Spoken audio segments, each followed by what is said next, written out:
TV Candidez. Aqui a cidade tem muito mais espaço. Fundação Jaime Martins, promovendo cidadania.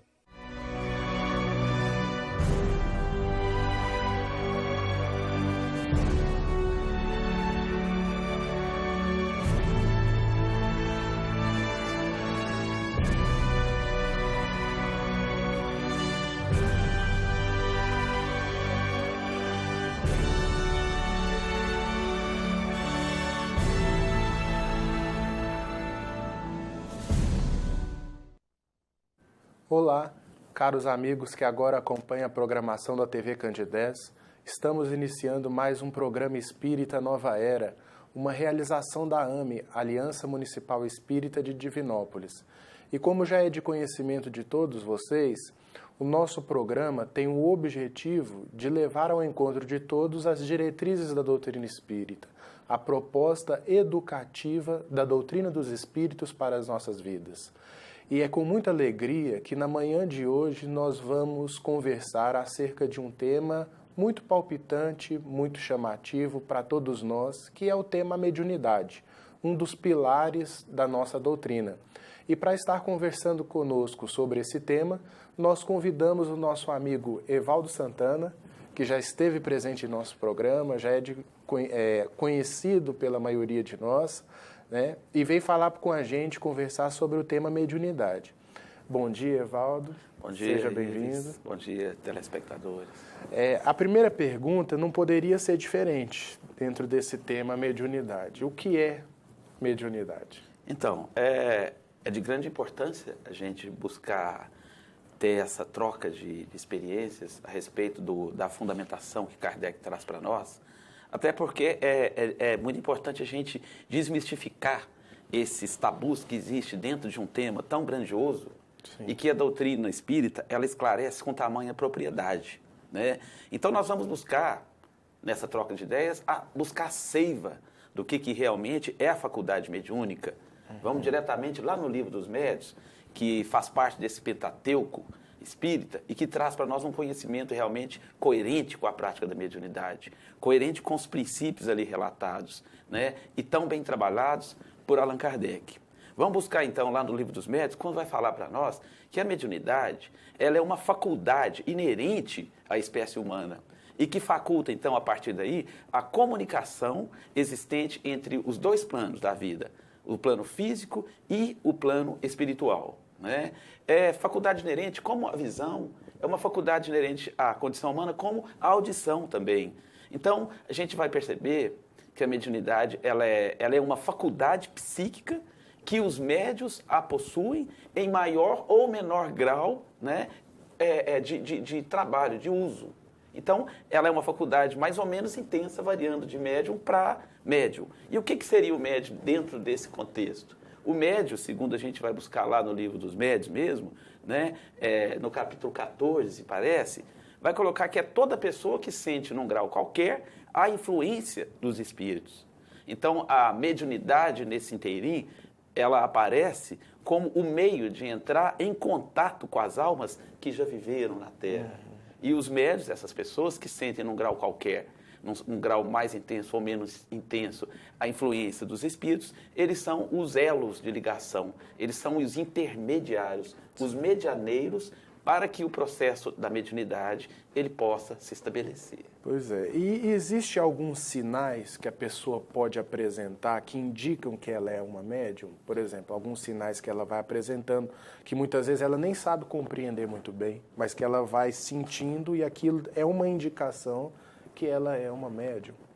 Essa questão merece uma atenção muito especial por causa das generalizações. Sim. Né? Porque existe uma falsa informação de que tudo o que ocorre é mediunidade. Sim. E não é bem assim. Então a gente vai observar, tem uma obra muito interessante, que eu gosto muito de me fundamentar, até nos grupos de estudo que a gente participa, que é de Martins Peralva, estudando a mediunidade. E ele coloca num dos capítulos dessa grandiosa obra que não há uma precisão nesses sinais. Sim. O que acontece é a possibilidade de se estudar o momento onde a faculdade mediúnica ela eclode no médium. E ela pode vir de variadas formas de sensações. ela pode ter perturbações orgânicas, ela pode ter oscilações de humor, enfim, ela pode ter uma infinidade de situações onde ela pode ser um indício da mediunidade. Mas, por outro lado, é importante entender também que quando a faculdade mediúnica ela eclode no médium, ela pode vir também de uma forma natural, de uma forma espontânea. Então, o que melhor nos faz direcionar ou acionar com segurança a eclosão da mediunidade é a busca de um conhecimento, é a busca de uma orientação adequada em uma casa espírita que seja bem apropriada para poder orientar aquele que possivelmente venha a ter a mediunidade como uma faculdade. Tá claro? Então, existe uma generalização que ela é muito perniciosa. A própria divulgação doutrinária. Né?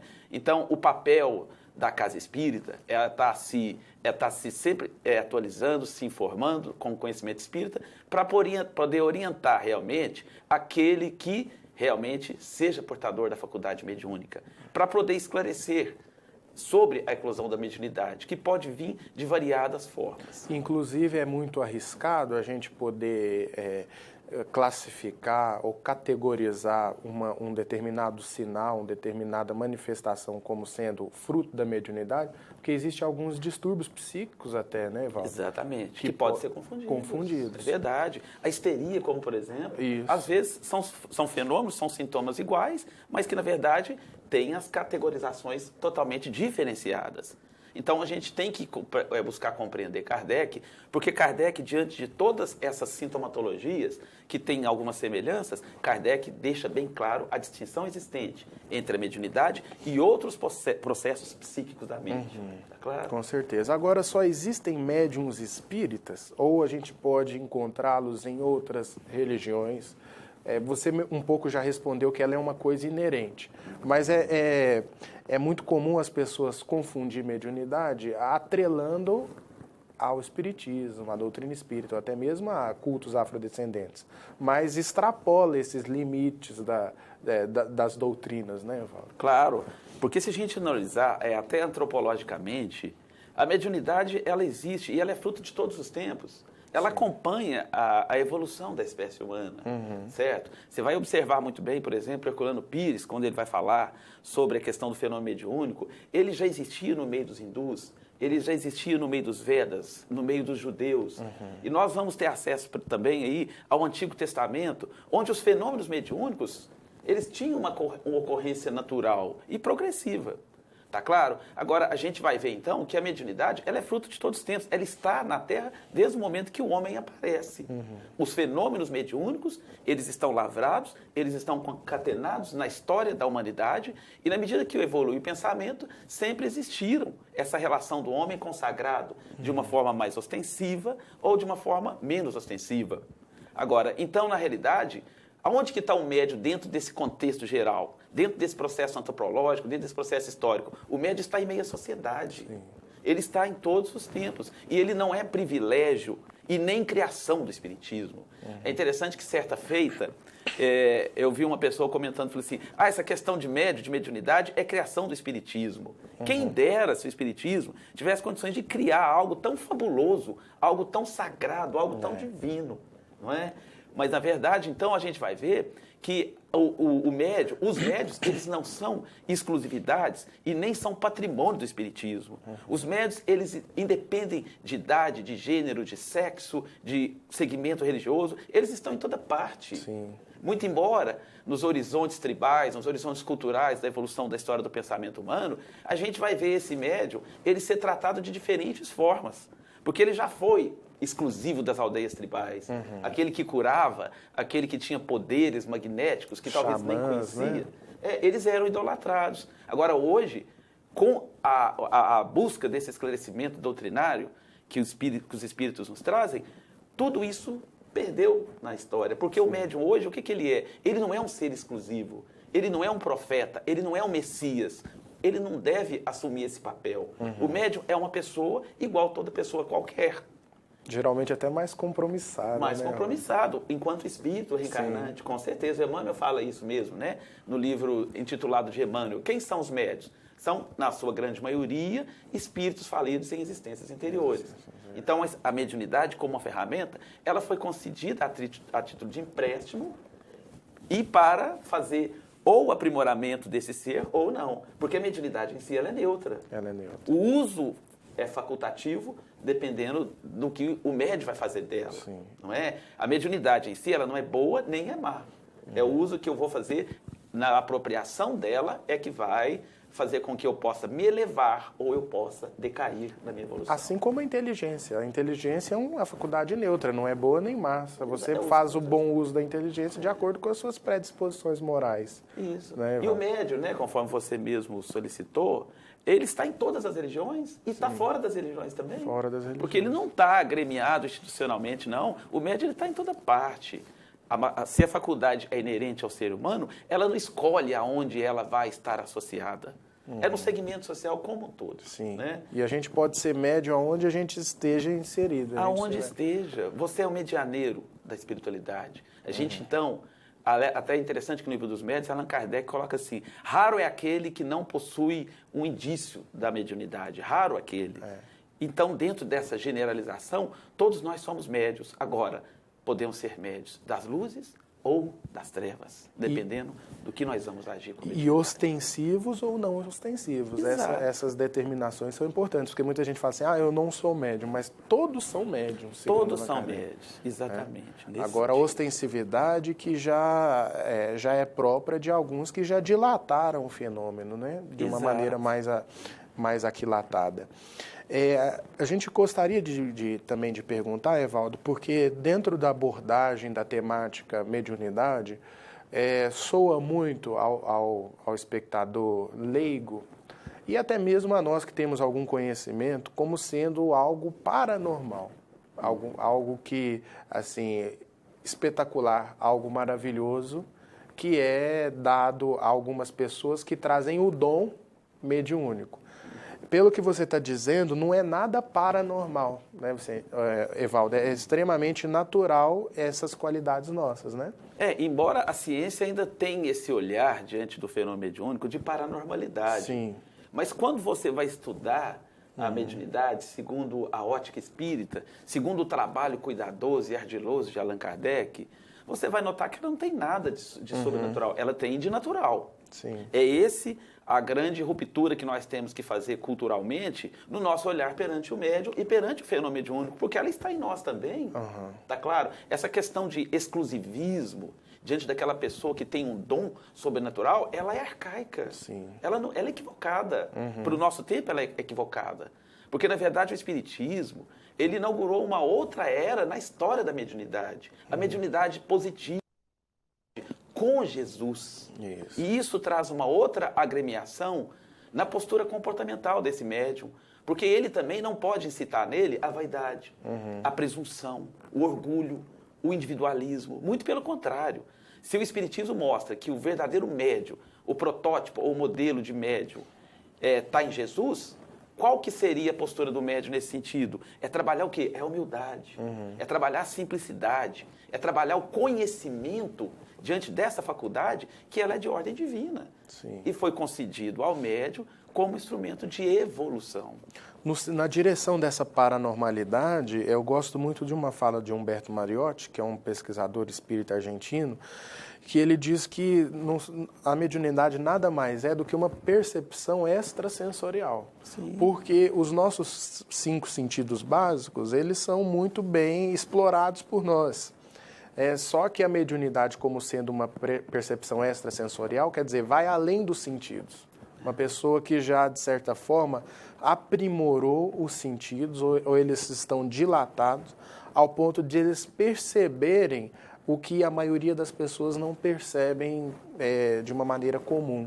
Então, é muito interessante essa figura de linguagem que ele usa, essa alusão que ele faz, dessa questão da percepção extrasensorial, que quebra um pouco essa ideia de paranormalidade, né? De observar o médium como alguém um curandeiro, como alguém místico. Já ficou no tempo. Já ficou no tempo, não tem nada disso. O médium é alguém, como todos nós, que possui uma capacidade de perceber o invisível, o mundo espiritual, de uma maneira pouco comum, mas tem os mesmos defeitos que nós, tem as mesmas qualidades que nós, muitas das vezes. A única coisa que difere é essa percepção extra.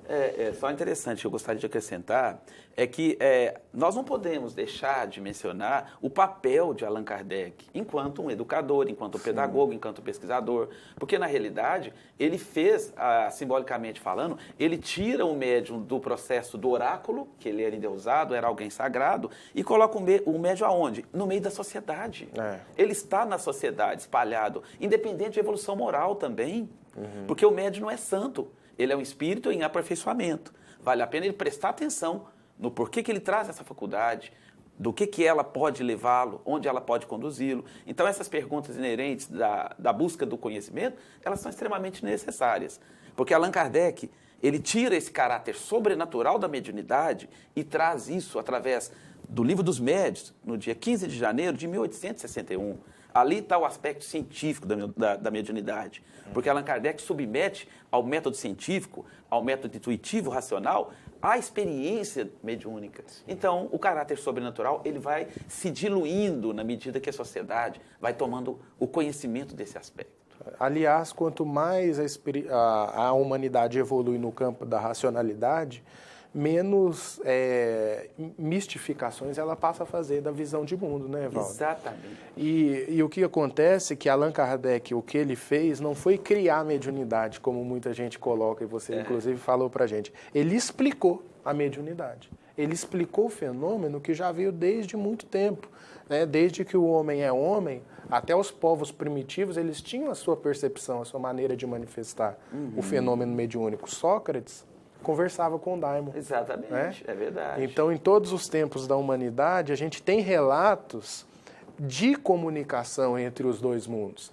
Allan Kardec, o que ele fez foi dar um caráter técnico para a questão da mediunidade, apresentando, através de uma elaboração teórica, o fenômeno de uma maneira inteligível. Sim, de uma maneira em que a gente pudesse, hoje, tomar contato com essas obras e se tornar muito mais esclarecido sobre as suas nuances, as suas peculiaridades, né, Valdo? Exato, e não é um trabalho apenas exclusivo para o espírita, não. Eu oriento o Livro dos Médiuns para pessoas que nem têm religião, hein? Sim. Tem religião. É um manual, né? É um manual prático, não é verdade? Dessa faculdade que, para a ciência, infelizmente, ainda é considerado no campo da paranormalidade. Sim. Agora, Evaldo, uma outra pergunta é o seguinte: uma vez o médium se identificando como tal, no sentido de se identificando como sendo um intermediário da luz ou da sombra, como ele se capacita para se tornar um bom médium? Como ele vai se capacitar para se tornar um bom médium, uma vez conhecedor de que é portador da mediunidade? Eu gosto de uma pergunta muito direta que o Emmanuel fala na questão 387 do livro Consolador, quando se pergunta assim, qual o maior compromisso do médium? Aí aparece a seguinte resposta: evangelizar-se. Então isso é muito importante, porque mediunidade, eu acredito que ela arrasta consigo 3 importantes aspectos: conhecimento, educação e evangelização. Concorda comigo? Sem dúvida. É necessário que você tenha conhecimento, já se identificou como portador de uma faculdade mediúnica, busca conhecer. Conhecer para poder se dedicar primeiramente aos trabalhos doutrinários mediúnicos. Evitando os escolhos, né? Evitando esses engodos que existem na prática mediúnica. Então, primeiramente, o conhecimento é de elementar importância. Se nós temos um manual completo, por que não conhecer? Sim. Tá claro? Vamos modificar essa cultura. Vamos trabalhar aquilo sem fazer experimentações que possam dar errado. A gente não tem que experimentar algo para ver se vai dar certo. É conhecer primeiro, para depois começar a viver o processo da educação mediúnica, das energias psíquicas. E também acompanhado, atrelado o quê? A esse trabalho de transformação moral. Você mesmo colocou, nós somos um produto a ser trabalhado constantemente. A nossa melhoria enquanto instrumentos da espiritualidade vai facultar uma melhoria espiritual para nós mesmos. Então, na realidade, tudo isso faz parte dessas necessidades do médium. Eu não consigo atualmente, eu falo muito dos nossos grupos de estudo da mediunidade, eu não consigo ver mediunidade separada de evangelho. Sim. Eu não consigo. Eu acho que é um caminho errôneo, porque o evangelho ele vai ser aquela diretriz que vai encaminhar em nós um processo de transformação moral íntegro, seguro. diante de uma faculdade que ela precisa de ser canalizada a partir de um processo de auto-melhoria daquele que é o médium, tá? É interessante também que a gente precisa de colocar bem claro uma pergunta que a gente conhece muito. Aonde está o principal inimigo do médium? Porque muitas das vezes a gente ouve falar assim, o médium tem que tomar cuidado porque há muitos espíritos que o perseguem. Obsessor. O obsessor. Virou um comodismo, Sim. né? Até para a gente poder responder essas questões e não trabalhar a si mesmo. Mas é interessante e muito claro que o Espiritismo deixa para nós que o principal e o pior inimigo do médium, ele está onde? Reside? É dentro dele mesmo. Em forma de quê? Em forma do personalismo, em forma da incoerência, em forma da vaidade, do orgulho próprio. Talvez até as pessoas que envolvem, que estão no entorno do médium, podem citar isso nele. Né? Através da idolatria. Você é médium. Vamos deixar disso. Vamos estudar mais. Vamos buscar conhecer Kardec. Porque, na realidade, Kardec foi o único homem que se dedicou a dar um cunho científico numa faculdade que ela acompanhou a história da humanidade. Não teve outro, concorda comigo? Com certeza. Por isso que a gente vai ver Emmanuel falar que a verdadeira escola do médium, apropriada, deve ser a casa espírita bem orientada. Bem orientada. Não é verdade? Então, é nesse sentido, evangelizar-se.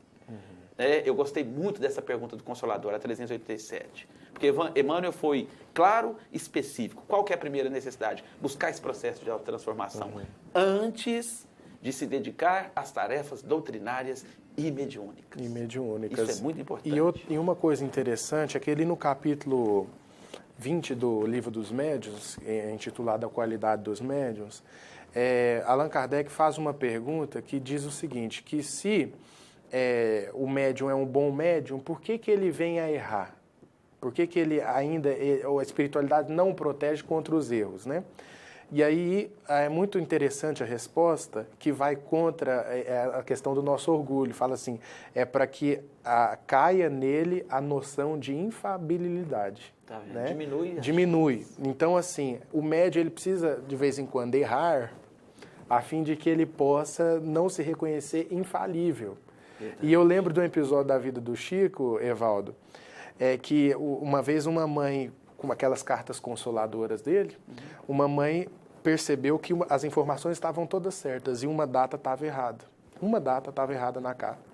E aí chegou para o Chico e falou assim, Chico, as informações que você passou está tudo certo, mas essa data está errada. Ele pegou a borracha e falou, qual que é a data, minha filha?